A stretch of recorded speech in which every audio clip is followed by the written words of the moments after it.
Anda bangun ketika tubuh Anda siap. Tidak ada alarm, tidak ada jadwal, tidak ada tempat yang perlu Anda tuju. Anda duduk, meregangkan badan, dan bertanya pada diri sendiri satu pertanyaan. Apa yang harus saya lakukan hari ini? Selama 99% sejarah manusia, ini bukanlah hipotesis. Ini adalah setiap pagi selama kurang lebih 300.000 tahun. Dan jawaban atas pertanyaan itu sama sekali tidak seperti kehidupan yang Anda jalani sekarang. Manusia modern menghabiskan sekitar 90.000 jam hidup mereka untuk melakukan hal ini. Bekerja, itu kira-kira sepertiga dari kehidupan Anda saat terjaga yang didedikasikan untuk pekerjaan. Namun, untuk sebagian besar sejarah manusia, pekerjaan tidak ada. Tidak ada jenjang karir untuk didapat. Jadi apa yang sebenarnya dilakukan orang sepanjang hari? Mari kita mulai dengan apa yang kita ketahui dengan pasti. Pada tahun 1963, arkeolog Richard Lee melakukan sebuah studi yang akan mengubah cara kita memahami kehidupan prasejarah. Ia melacak aktivitas harian suku Dojuhansi di Botswana, salah satu dari sedikit kelompok yang masih hidup dengan cara yang menyerupai kehidupan manusia pra-pertanian. Ia menemukan bahwa orang dewasa menghabiskan sekitar 2,5 hari per minggu untuk mencari makanan. Itu kira-kira 17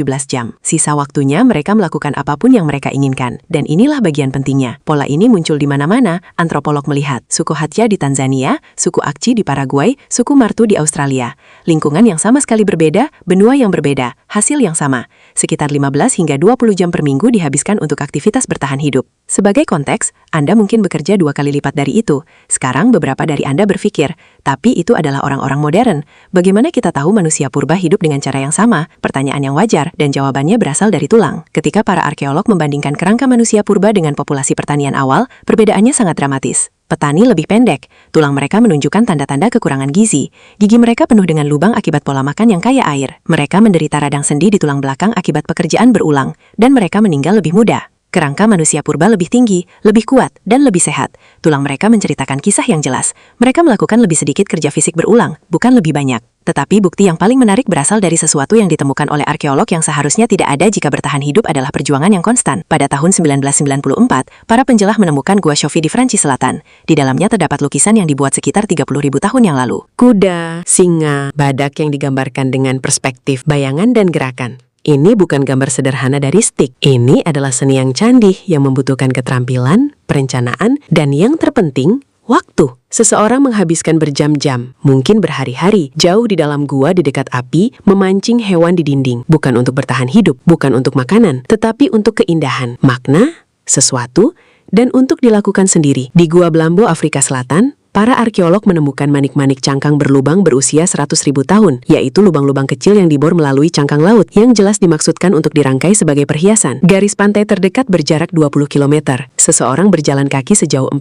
km pulang pergi hanya untuk mengumpulkan cangkang, kemudian menghabiskan waktu berjam-jam dengan hati-hati mengebor lubang dengan alat batu hanya untuk melihat.